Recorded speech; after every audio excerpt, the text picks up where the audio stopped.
tentang fluida statis. Jadi dalam hal ini untuk fluida statis saya bagi atas 3 video karena materinya cukup panjang, jadi dipisah sendiri-sendiri. Bagian yang pertama itu saya isi dengan tentang tekanan. Dalam hal ini ada 2 tekanan, yaitu adalah tekanan zat padat atau tekanan zat cair. Ada zat padat dan tekanan zat cair.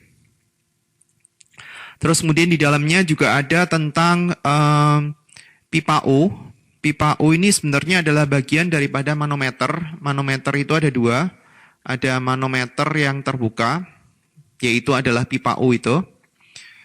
Sama manometer tertutup. Ini ada manometer tertutup yang biasanya itu isinya adalah gas. Kemudian bagian terakhir kita masuk ke aplikasi hukum Pascal untuk dongkrak hidrolik. Itu bagian pertama. Bagian kedua karena dia cukup banyak, ini adalah khusus untuk gaya Archimedes. Bagian yang ketiga diisi beberapa topik yang dia tuh sebenarnya terkait satu sama yang lainnya, yaitu adalah tegangan permukaan. Yang kedua adalah kapilaritas, gejala naik atau turunnya zat cair pada pipa yang sempit, namanya pipa kapiler. Dan yang satunya adalah gaya Stokes, yang terkait dengan viskositas zat cair, gaya Stokes dan kecepatan terminal. Ini satu bahan yang sama. Kita masuk ke bagian yang pertama, yaitu adalah tentang tekanan. Tekanan itu didefinisikan sebagai gaya persatuan luas. Tekanan itu adalah gaya persatuan luas. Cara paling mudah untuk memahami tekanan ini itu adalah seperti gini. Misalnya kita menggunakan sepatu kita sendiri, dalam hal ini sepatu yang datar. Sepatu, gambar sepatu, gini gitu kali. Ini ada solnya. Dan sekarang bandingin dengan sepatu yang dia tuh punya cewek, yang dia tuh ada haknya, yang kayak gini. Jadi kalau misalkan ini dipakai oleh orang yang beratnya itu 50 kg dan ini juga sama dipakai oleh berat yang 50 kg, sehingga kita bisa punya namanya itu gaya berat. Gaya berat yang ditahan oleh sepatu itu adalah 500 Newton. Ini juga gaya beratnya adalah 500 Newton. Tetapi pada saat seseorang keinjek oleh sepatu yang ini, yang dia itu katakanlah luas permukaannya, saya ngawur aja 30 cm persegi, bandingkan dengan keinjek bagian yang ini, hak untuk sepatu wanita. Karena ini akan sakit sekali kalau misalkan dia permukaannya ini adalah 4 cm persegi atau mungkin lebih kecil 3 cm persegi, 1,5 kali 2. Ini akan sakit sekali karena tekanan untuk yang di haknya ini tekanannya itu tinggi sekali. Karena luas permukaannya kecil. Jadi kalau misalkan kita tulis, tekanan itu simbolnya adalah P, gaya persatuan luas, F per A. Ini adalah tekanan untuk zat padat. Jadi kita bisa tuliskan di sini, P sama dengan F dibagi A, di mana P itu adalah tekanan itu sendiri, F itu adalah gaya, A-nya ini adalah luasan. Luasan di mana tekanan itu bekerja.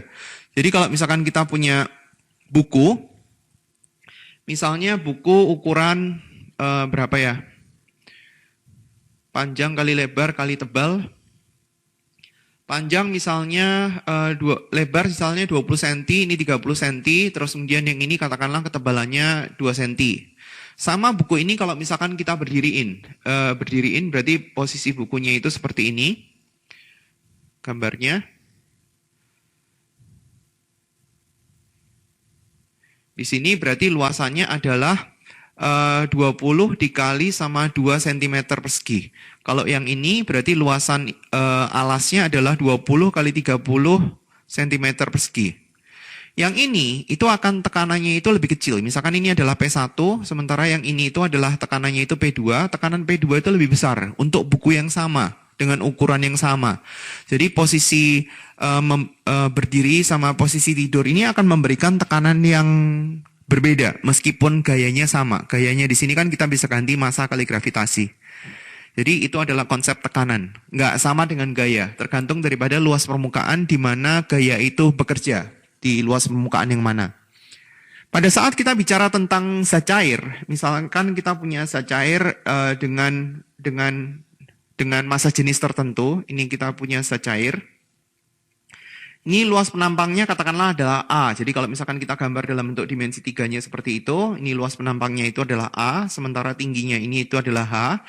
Jadi kita bisa tulis P sama dengan F per A itu dengan notasi yang berbeda. F-nya itu kita bisa ganti massa kali gravitasi dibagi sama luas penampang, sementara massa itu kita bisa cari dari rho. Rho sama dengan M dibagi V. V-nya itu adalah massa luas dikali sama tinggi, jadi massanya itu kita bisa ganti. Rho dikali sama A dikali sama H, dan kalau misalkan kita substitusi ke sini, P itu sama dengan massanya kita ganti, rho dikali sama A, dikali sama H, dikali sama gravitasi, dibagi sama luas penampang. Kita bisa mendapatkan P itu sama dengan rho dikali G dikali H. Ini adalah tekanan daripada zat cair. Jadi kita bisa tuliskan di sini. Untuk tekanan zat cair, kita bisa tulis ini tekanan hidrostatis namanya rho zat cair dikali gravitasi dikali sama H. Di sini pH ini itu adalah tekanan hidrostatis. Tekanan hidrostatis.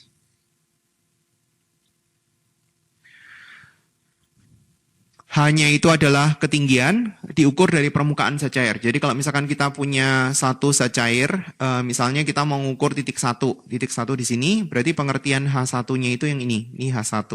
Kalau kita punya titik 2 di sini, berarti pengertian H2-nya itu yang ini, dari permukaan ke titik yang dituju.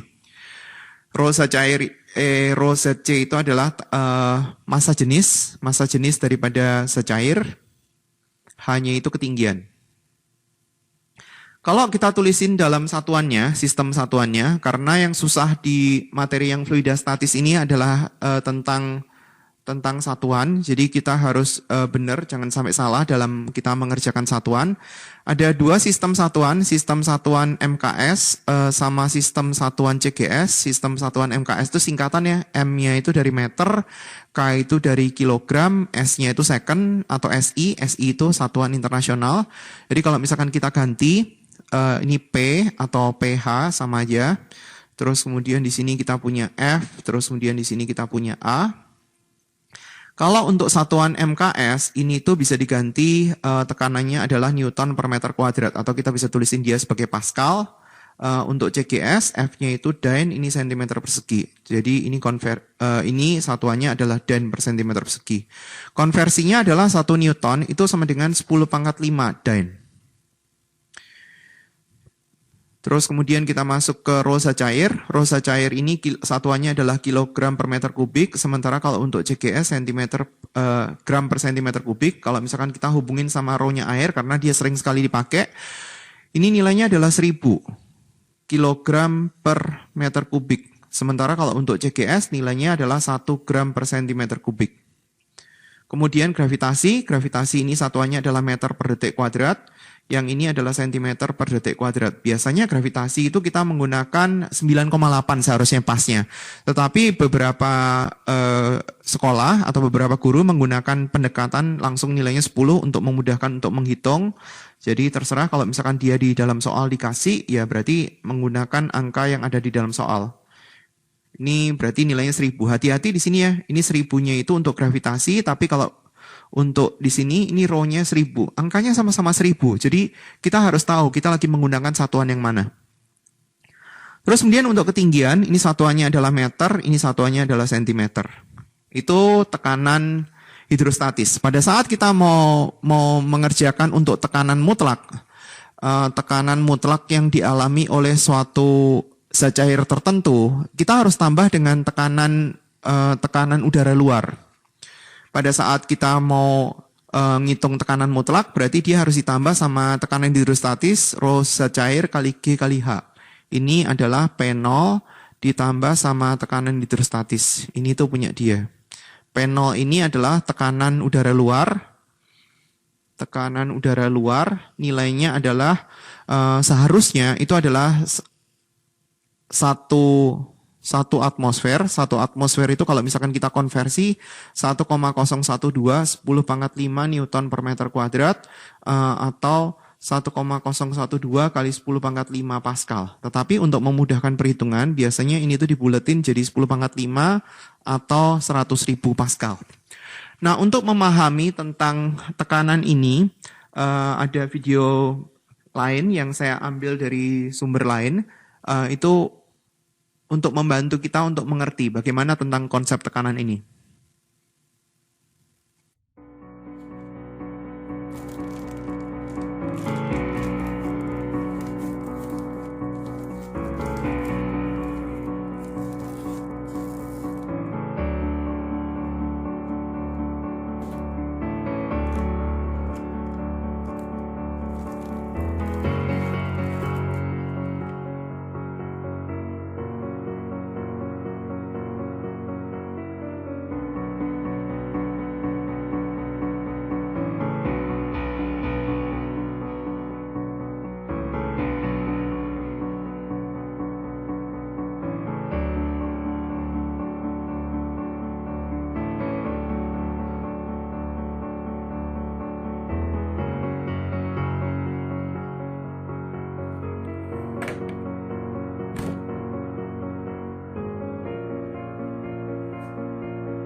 and it's part of the Year 9 science curriculum, is what we're going to do is we're going to, we're heating up a little bit of water in the bottom, and as we heat the water up, it changes phase from liquid to gas, and that gas fills that space, and all of the inside gets really hot. And then what we're going to do is we're going to switch the gas off, and we're going to close the lid, and we're going to put the hose pipe on. And what should happen is that because the volume expanded when it was hot, and then it changes back from water vapor to water liquid, it's going to create a whole lot of, it needs less space, and it won't be able to suck air in because the lid is going to be on, and then it's going to collapse in. So I think we're pretty close to being there. So maybe Mr. Hodgson and Mr. Briscoe can just take the gas out.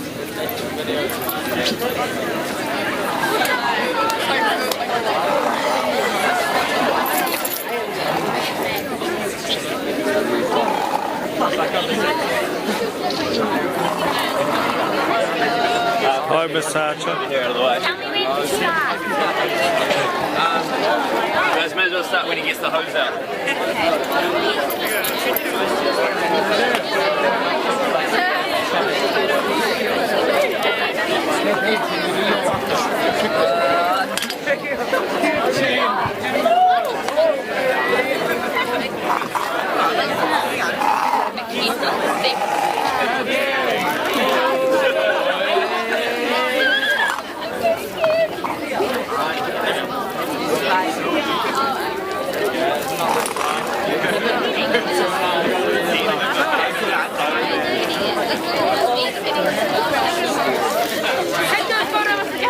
Stand your ground, friend.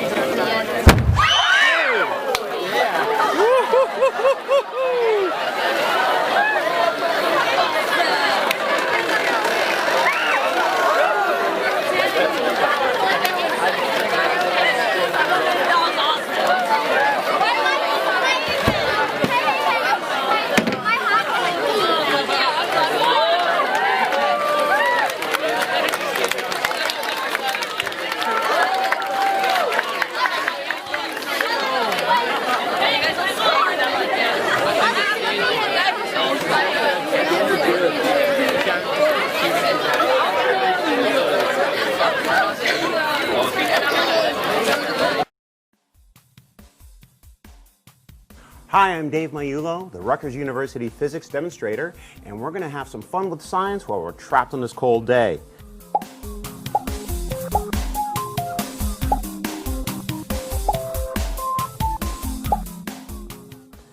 If you just go ahead and seal that material against the top of that mason jar and use your big water bath, bathtub, a sink, anything like that, put this inside and turn it over. And when you bring this out, you'll note that the water actually stays inside the bottle. Well, there's holes in this bottle. So why would the water want to stay there? Well, it turns out that that molecular strength of the water is actually very, very, very strong and can even hold this much water inside this. As soon as I turn it to the side just a little bit, oh my goodness, it all pours out. So you can do this over and over again just to show how strong this is. The screening material will work just the same way. Setelah kita ngelihat video yang pertama, dua video yang pertama, saya akan tunjukkan lagi tentang tekanan pada zat cair. Jadi di sini ada satu zat cair yang dia itu ditaruh di tempat tertentu dan dia itu dikasih beberapa titik keluarnya air. Gambarnya kira-kira kayak seperti ini. Dia ada zat cair yang dimasukkan di suatu tempat tertentu, terus kemudian dia dilubangin. Terus kemudian kita membandingkan antara tekanan daripada masing-masing titik. Ada 2 atau 3 titik kalau nggak salah. Coba kita lihat videonya.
Oke, mungkin sudah ada gambaran tentang tekanan daripada zat cair ini. Saya masuk ke bagian berikutnya, yaitu adalah tentang pipa U atau manometer. Ada manometer terbuka dan manometer tertutup. Kalau manometer terbuka, kadang-kadang beberapa orang itu menuliskan dia sebagai pipa U, karena memang bentuknya itu kayak seperti huruf U. Jadi kalau misalkan digambar, kira-kira gambarnya seperti ini. Nah, di sini sebenarnya mulai dari manometer ini ada penerapan tentang hukum Pascal. Pascal ini dia bilang seperti ini. Kalau misalnya kita punya satu zat cair yang dia itu ditaruh di dalam satu wadah tertentu, misalkan kita punya wadah yang dia itu saling berhubungan, permukaannya kayak seperti ini, atau mungkin dia agak gendut seperti ini mulutnya, atau mungkin dia bentuknya melingkar-lingkar seperti ini, atau mungkin dia yang tipis sekali, kecil sekali seperti ini. Nah, zat cair itu mempunyai sifat meneruskan ke segala arah. Jadi kalau misalkan kita isi zat cair di sini, kita masukkan, maka zat cair ini akan memenuhi tempat ini, terus kemudian dia akan lari ke sini. Pada saat di sebelah paling kiri itu kita punya permukaan setinggi ini, di sisi yang lain dia akan permukaannya itu sama tingginya, segini semua. Jadi oleh karena ini dia nggak tergantung daripada permukaannya, nggak tergantung daripada luasnya ini, areanya ini bentuknya apa atau seberapa besar. Jadi si Pascal itu bilang bahwa untuk zat cair yang berada pada level ketinggian yang sama, dia punya tekanan yang sama. Tapi dengan catatan bahwa zat cairnya sama juga ya. Kalau air semua. Misalnya kita punya titik di sini. Ini adalah titik 1. Jadi menurut Pascal ini, kalau kita punya titik-titik yang dia posisinya sama, berarti tekanan di titik 1 itu sama dengan tekanan di titik 2, sama dengan tekanan di titik 3, sama dengan tekanan di titik 4. Karena zat cairnya sama. Demikian juga kalau misalkan kita punya titik di sini. Ini titik 4. Terus kemudian di sini adalah titik 5. Bukan 4 sama 5. 5 sama 6. Berarti tekanan di 5 itu sama dengan tekanan di 6. Karena level ketinggiannya sama, zat cairnya sama. Nah, ini menjadi prinsip untuk penghitungan tekanan daripada manometer terbuka maupun manometer tertutup. Kalau dia manometer terbuka, dua sisinya itu terbuka semua. Jadi ini terbuka, berhubungan sama udara luar. Ini juga berhubungan sama udara luar. Jadi kalau misalkan pada saat awal, katakanlah kita tuang ke dalamnya itu adalah raksa, maka raksa ini akan mempunyai level ketinggian yang sama di kiri maupun kanan.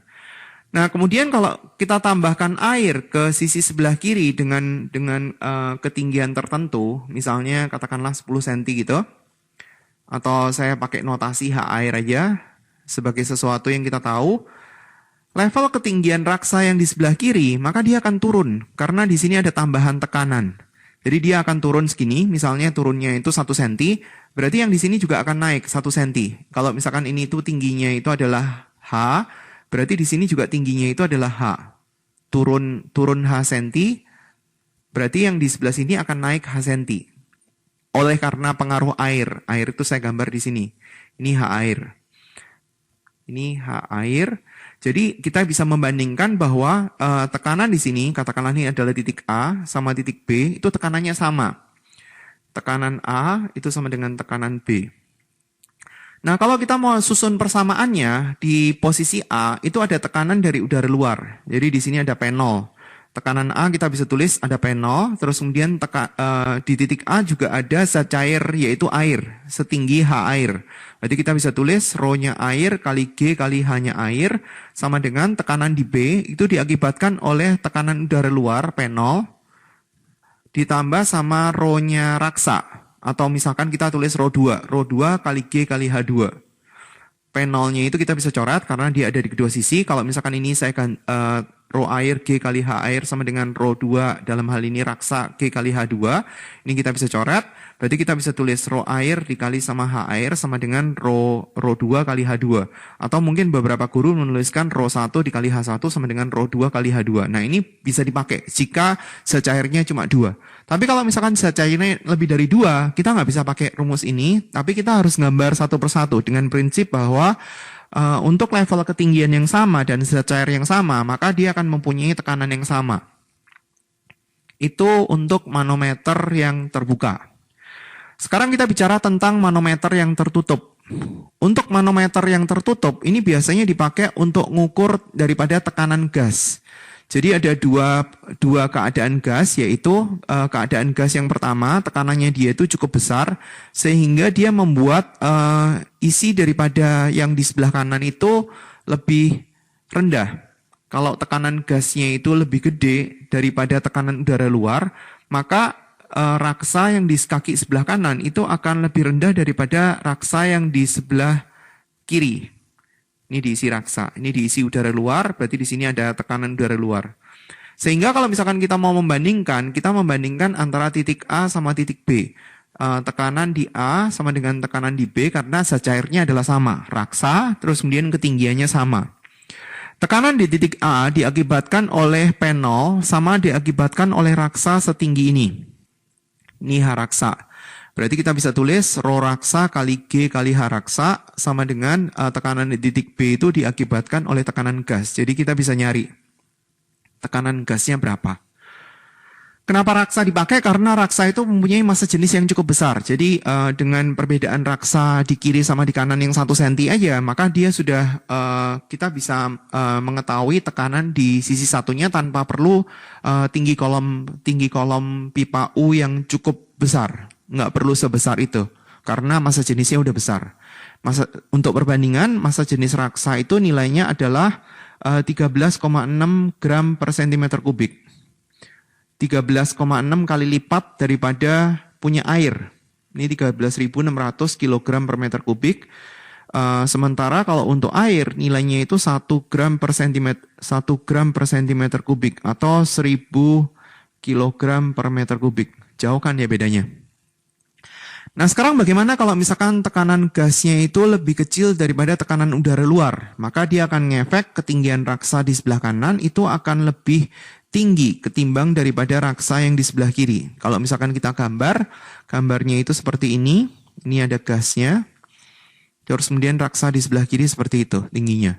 Kalau misalnya ini adalah titik C dan ini adalah titik D, berarti tekanan di titik C sama dengan tekanan di titik D. Tekanan di titik C diakibatkan oleh tekanan udara luar, 1 atmosfer. Tekanan di titik D diakibatkan oleh tekanan daripada gas sama raksa setinggi H raksa. Tekanan gas ditambah sama rho raksa kali G kali H raksanya setinggi itu. Jadi di sini tekanan gasnya bisa dicari juga nilainya berapa. Itu kalau diminta. Manfaat daripada hukum Pascal yang lainnya itu adalah untuk dongkrak hidrolik namanya. Jadi karena zat cair itu mempunyai sifat untuk meneruskan tekanan ke segala arah, maka kita bisa, ya kalau misalkan kita gambar dongkrak itu seharusnya gambarnya kayak seperti ini loh. Jadi ini ada, kalau misalkan pernah lihat daripada dongkrak punya mobil ya, gambarnya itu kira-kira kayak gini. Ini, terus kemudian di sini kalau nggak salah dia bisa kita masukin stick yang ini tuh bisa dicopot-copot. Terus kemudian ini nanti makin lama makin tinggi. Ini nanti bisa naik ke atas untuk naikin bannya. Tapi kalau misalkan kita gambar untuk aplikasi ini, gambarnya itu kira-kira seperti ini. Ini, terus kemudian di sini ada penampang yang besar. Nah, di sini diisi zat cair. Karena kalau nggak ada isi zat cairnya, siapa yang nerusin tekanannya? Jadi kalau misalkan di sini tuh ditekan, ini ada F1, maka di sini akan muncul tekanan yang arahnya ke sana, yang dia tuh harus diimbangin dengan gaya tertentu. Ini ada luas penampang. Nah ini kan tekanannya kan diteruskan ke segala arah. Di sini kan ada tekanan terus. Ini ada tekanan yang sama. Jadi kalau misalkan kita tulis, kalau level ketinggiannya di sini sama, berarti P1 sama dengan P2, F1 dibagi sama luas penampang 1 sama dengan F2 dibagi sama luas penampang 2. Atau kalau misalkan dia itu level ketinggiannya nggak sama, ya berarti kita harus tambahkan dengan tekanan setinggi itu.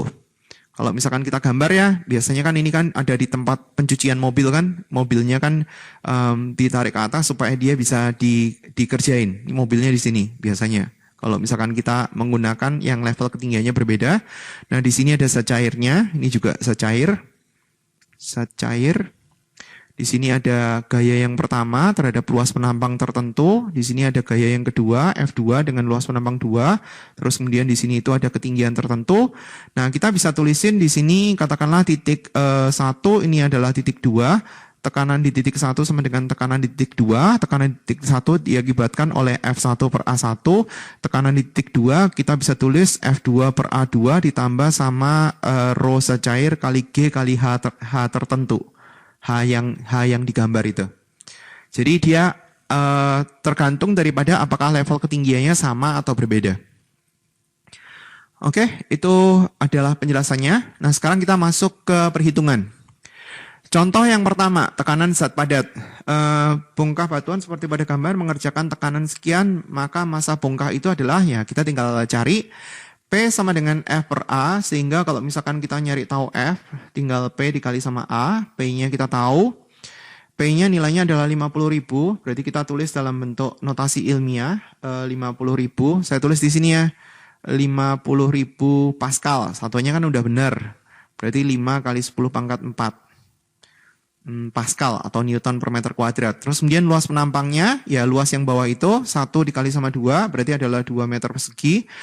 Diganti ke sini, berarti nilainya adalah 10 kali 10 pangkat min 4, berarti 10 pangkat 5 Newton. Tujuannya mencari tahu massa, F itu adalah massa dikali gravitasi, 10 pangkat 5 Newton. Massa gravitasinya 10 pangkat 5, berarti masanya ketemu, yaitu adalah 10 pangkat 4 kg, atau kita bisa tulis masanya itu adalah 10 ton, karena 1 ton adalah 1000 kilo. Ya, oke. Terus kemudian contoh yang kedua. Sebuah kapal selam berada sekian meter di bawah permukaan laut. Aduh, gambar kapal selam ya. Ini ada permukaan laut. Gimana gambar kapal selam? Kapal selam itu gambarnya gini. Gini, terus kemudian di sini ada baling-baling gitu kali ya. Terus kemudian di sini ada moncongnya dikit kali. Ya udah, kayak gitu aja ya. 20 meter, berarti kita bisa tulisin di sini 20 meter. Dia di bawah permukaan laut, berarti massa jenisnya yang pakai yang laut punya. Tekanan atmosfer sama dengan 10 meter kolom air, berarti kita bisa tulis tekanan atmosfer sama dengan 10 meter kolom air. 10 meter kolom air itu berarti air dengan kedalaman 10 meter. Jadi kita bisa tulis rho dikali sama H air yang 10 meter. Kita bisa hitung rho-nya air 1000, gravitasinya 10, H airnya katakanlah 10, katanya 10, berarti di sini adalah 10 pangkat 5 Pascal. Tujuannya mencari tahu tekanan mutlak. Kalau kita mau nyari tahu tekanan mutlak, berarti adalah tekanan udara luar ditambah sama tekanan daripada hidrostatisnya itu sendiri. Dalam hal ini karena dia berada di laut, rho-nya pakai rho-nya air laut. Rho-nya air laut dikasih tahu 1050, gravitasinya 10, ketinggiannya itu 20 meter. Nah, kita bisa hitung. Ini kita bisa jabarin dulu aja. 10 pangkat 5, 100.000. Berarti di sini 210, nolnya ada 3. 1, 2, 3. Berarti kita bisa hitung 310 Pascal. Atau kita bisa tulis 3,1 kali 10 pangkat 5 Pascal. Atau Newton per meter kuadrat. Kemudian untuk yang contoh berikutnya, digambar dulu supaya bisa ngerti maksudnya apa. Di sini ada cairan. Cairannya ada 3 buah cairan. Di sini kita harus nyari tahu siapa yang paling bawah. Siapa yang paling bawah adalah cairan dengan massa jenis yang terbesar. Jadi di sini cairan yang massa jenis yang terbesar itu adalah yang 2,6. Saya tulis di sini rho-nya 2,6 gram per centimeter kubik. Dia ngomong yang pertama ini volumenya adalah 0,5 liter. Jadi kita bisa tulisin 500 cm kubik. Luas penampangnya itu dikasih tahu 50 cm persegi. Ingat kan volume zat cair kan punya sifat untuk menempati tempatnya. Jadi kalau misalkan kita mau nyari tahu ketinggiannya, volumenya masing-masing dibagi sama luas penampang. Jadi 500 cm kubik dibagi sama 50, artinya secair yang pertama itu tingginya adalah 10 cm. Ini adalah 10 cm. Secair yang kedua adalah yang rho-nya adalah 1. 1 gram per sentimeter kubik karena dia ngomong di sini volumenya adalah 250 cm kubik. Berarti kita bisa nyari tahu tingginya. 250 bagi 50. Caranya sama kayak seperti yang atas tadi ya. Yang paling terakhir, yang paling ringan, rho-nya itu nilainya adalah 0,8 gram per sentimeter kubik. Dia ngomong volumenya itu 0,4 liter. Jadi artinya 400 cm kubik sehingga kita bisa tahu tingginya adalah 8 cm. Oke, tujuannya mau nyari tahu tekanan mutlak. Kalau kita mau nyari tahu tekanan mutlak, berarti di sini harus ditambah sama tekanan udara luar. Jadi P0 ditambah sama, katakanlah ini adalah rho 1, ini adalah rho 2, ini rho 3. Jadi kita bisa susun satu-satu. Tekanan hidrostatis daripada zat cair yang pertama ditambah sama tekanan hidrostatis daripada zat cair yang kedua ditambah sama tekanan hidrostatis daripada zat cair yang ketiga. Terserah mau pakai MKS boleh, CGS boleh. Tapi kalau misalkan kita mau menggunakan CGS, karena ini satuannya kebanyakan CGS, satuan dari P0-nya itu kita harus ganti dulu. 10⁵ Newton per meter kuadrat kita ubah ke Dyne. Newton diubah ke Dyne berarti kan 10⁵ juga dibagi sama meter persegi ke sentimeter persegi. Berarti kan 10⁴. Berarti kita bisa hitung P0-nya itu adalah 10⁵ Dyne per sentimeter persegi. Tinggal disubstitusi ke sini, 10⁵. Rho 1, 2,6 diubah ya. Ubahnya ya terserah, rho-nya 1 sama dengan 2,6 gram per sentimeter kubik. Kita ubah sentimeter ke gram ke kilogram, 10⁻³ ya. Terus kemudian sentimeter kubik ke meter kubik 10⁻⁶. Jadi sebenarnya ya kita kali sama 1000 aja. Jadi ini dapatnya 2600 kilogram per meter kubik. Ini kita bisa isi. Yang pertama 2600 kali gravitasi dikali tinggi. Tingginya itu adalah 10 cm, berarti 0,1. Ditambah rho 2-nya 1, diubah ke MKS berarti 1000 kali gravitasi kali 0,05 ditambah sama yang ketiga. Berarti 800 dikali sama 10 dikali sama 0,08. Loh ini satunya jadinya MKS atau CGS ya. Ini yang pertama saya ubah CGS, tapi ini MKS. Sorry ini salah ya. Jadi saya ubah dulu, karena tadi kan dari pertama kan maunya kan ke CGS. Ini 10⁻⁶. Rho 1-nya nilainya 2,6. Saya kan mau rencana CGS. Kali 1000 dikali sama H1-nya itu 10. Ditambah rho yang kedua 1. Dikali gravitasinya itu adalah 1000 dikali sama 5. Ditambah rho yang ketiga itu adalah 0,8 dikali gravitasinya itu adalah 1000 dikali tingginya itu adalah 8 cm. Jadi kita bisa hitung 10⁻⁶ 26. Berarti di sini 26.000 ditambah sama 5.000 ditambah sama 800 kali 8. Berarti 6.400. Jadi kita bisa isi 1 juta 26.000 ditambah sama 5.000, berarti 31.000, 31.000 ditambah 6.400, 37.400. 1 juta 37.400. Ini satuannya adalah Dyne per sentimeter persegi. Oke.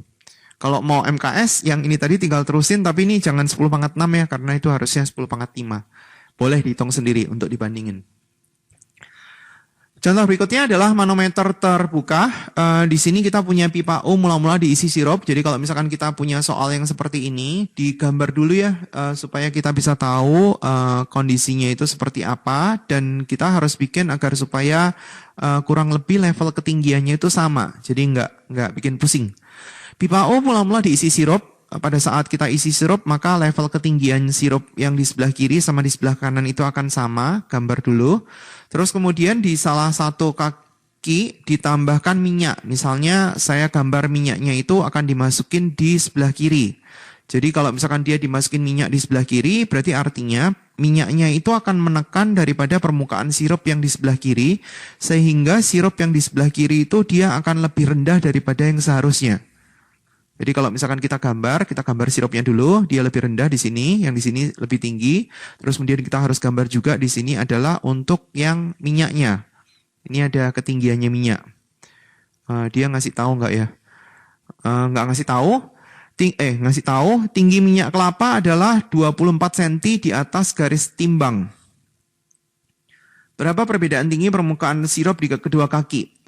Jadi di sini ini ada H sirup. Ini kata-katanya agak nggak jelas. Yang dimaksud dengan garis timbang itu yang mana? Karena garis timbangnya itu kalau misalkan kita bicara ngomong tentang ini, garis timbang yang ini tuh juga garis timbang. Jadi kata-kata garis timbang ini kurang tepat sebenarnya. Tapi pengertiannya itu H minyaknya itu adalah yang ini. Jadi tinggi kolom minyak 24 cm.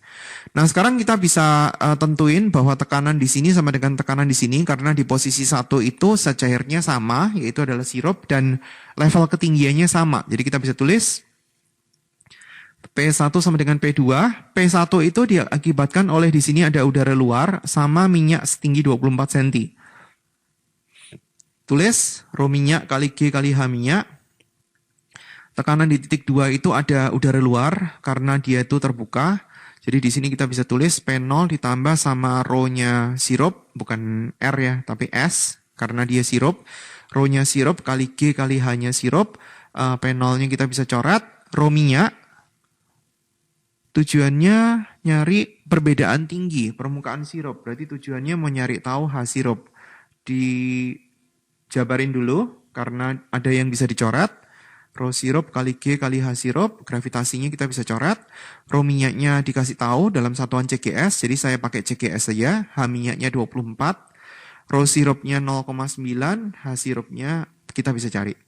Berarti H sirup sama dengan 1,2 kali 24 dibagi sama 0,9. Disederhanain, ini dibagi 0,3. Ini dibagi 0,3 dapatnya 4. Terus kemudian 3 sama 24 kita bisa coret. Berarti hasilnya adalah 32 cm. Maka sirupnya itu 32 cm di atas titik 2. Jadi sebenarnya gambar sirupnya itu lebih tinggi. Contoh yang kelima. Digambar lagi karena ini adalah pipa U juga. Jadi kalau misalkan kita gambar, saya gambar dulu. Pertama pada saat awal dia diisi oleh raksa. Gambar dan raksa di sebelah kiri sama sebelah kanan dia posisi tingginya akan sama. Misalnya setinggi ini. Ini adalah raksa. Kemudian pada kaki kanan itu ditambah dengan air. Gambar dulu satu-satu. Gambar dulu satu-satu sehingga yang di sebelah kanan ini permukaan raksanya itu akan lebih rendah daripada sebelumnya. Jadi kalau misalkan kita gambar, ini level ketinggian semula, raksanya di sini akan lebih rendah, raksanya di sini lebih tinggi, dengan di sini itu ada air yang dimasukin. H air. H airnya nilainya adalah 36. Terus kemudian apalagi yang dilakukan? Di atas air ditambahkan minyak. Tambahin lagi di sini minyak. Berarti lebih ketekan lagi dong. Dan tinggi minyak 50 cm. Jadi gambar lagi. Ini kita gambar pipa U-nya. Di atas air ada minyak. Berarti kita harus gambar. Ini level ketinggiannya ya. Yang semula. Berarti permukaan raksanya itu akan ketekan lagi di bawah. Ini berarti lebih naik daripada gambar yang sebelumnya. Ini airnya itu berarti agak turun sedikit. Ini air. Terus kemudian di sini ada minyak.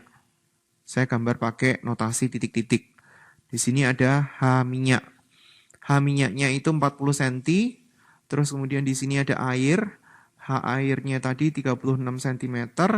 Tujuannya mau nyari tahu perbedaan tinggi permukaan raksa di kedua kaki. Jadi raksa di kaki kiri dan raksa di kaki kanan.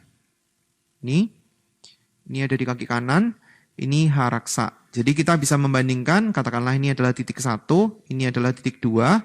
Berarti tekanan di titik 1, saya tulis agak ke sebelah kiri aja. Tekanan di titik 1 sama dengan tekanan di titik 2. Tekanan di titik 1 itu diakibatkan oleh udara luar, karena di sini kan terbuka.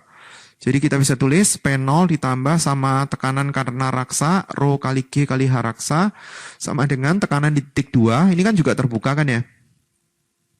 Ini berarti ada P0, P0 ditambah sama rho-nya minyak, rho minyak kali G kali H minyak, ditambah sama rho-nya air kali G kali H-nya air. Tujuannya mau nyari ketinggian raksa.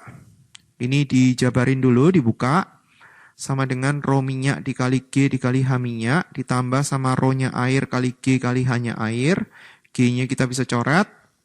Berarti rho raksa kali H raksa sama dengan rho-nya minyak dikali H minyak, ditambah sama rho-nya air kali H-nya air. Saya terusin di sebelah sini. Rho-nya raksa tahu 13,6, H-nya raksa kita nggak tahu, rho-nya minyak kita tahu, rho-nya minyak 0,8, H-nya minyak kita tahu 40 cm, ditambah sama rho-nya air 1, H-nya air 36, jadi kita bisa ngitung. Ini 32 ditambah sama 36, berarti hasilnya adalah 68. H raksanya tinggal ngitung, 68 dibagi sama 13,6. Bagi sendiri ya. Ini satuannya cm. Sebelum kita masuk ke soal-soal atau contoh soal, saya akan tunjukkan video tentang hukum Pascal ini, bagaimana sebenarnya aplikasinya untuk lebih mudah memahami tentang hukum Pascal ini.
Oke, terus kemudian contoh berikutnya, ini adalah aplikasi daripada hukum Pascal juga, karena level ketinggiannya sama, jadi kita, dan di situ sudah dikasih tahu tentang luasnya, jadi kita bisa tulis P1 sama dengan P2, level ketinggiannya kan sama, F1 per A1 sama dengan F2 per A2, F1-nya itu nilainya adalah 20 Newton, dikasih tahu di soal.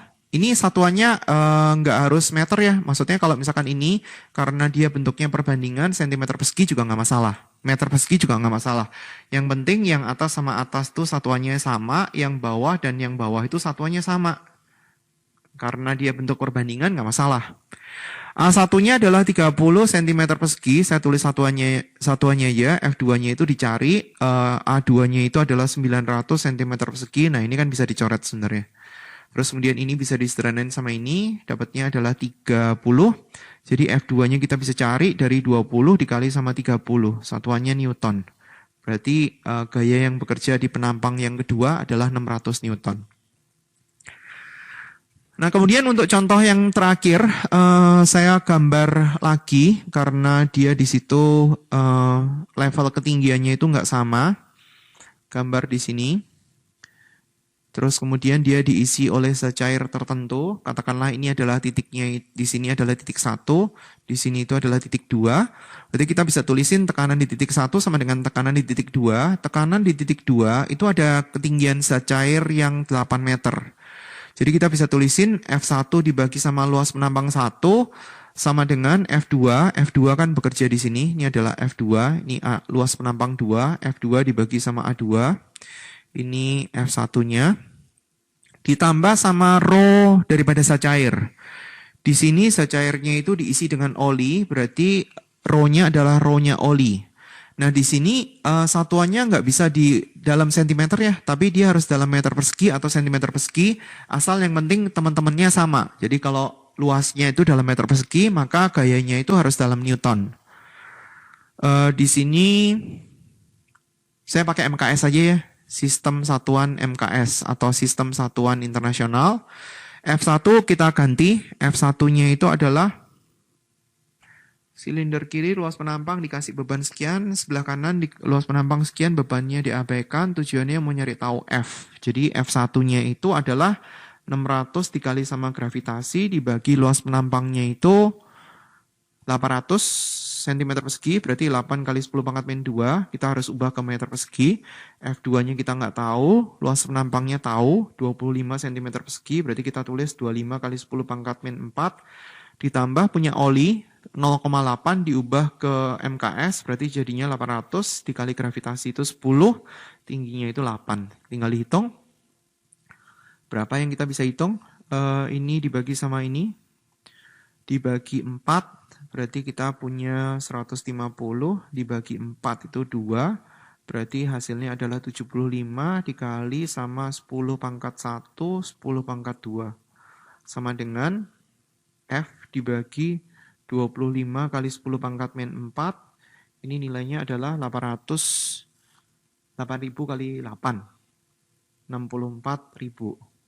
Yang di sebelah kiri berarti 75.000. Yang di sebelah kanan 64.000, kita tinggal kurangi. F dibagi 25 kali 10 pangkat min 4, berarti F-nya ketemu. 25 kali 10 pangkat min 4 tinggal dikali silang. 75.000 dikurangi 64.000. 6.000 tambah 5.000, berarti 11.000. 11 kali 10 pangkat 4 dikali sama 25 kali 10 pangkat min 4. Coba cek, bener nggak? Benar, berarti tinggal 25 kali 11, 275. Satuannya Newton. Itu adalah penjelasan bagian pertama daripada fluida statis. Bagian kedua akan dipisah, yaitu adalah tentang gaya Archimedes. Terima kasih atas perhatiannya, sampai jumpa di video pengajaran yang lain.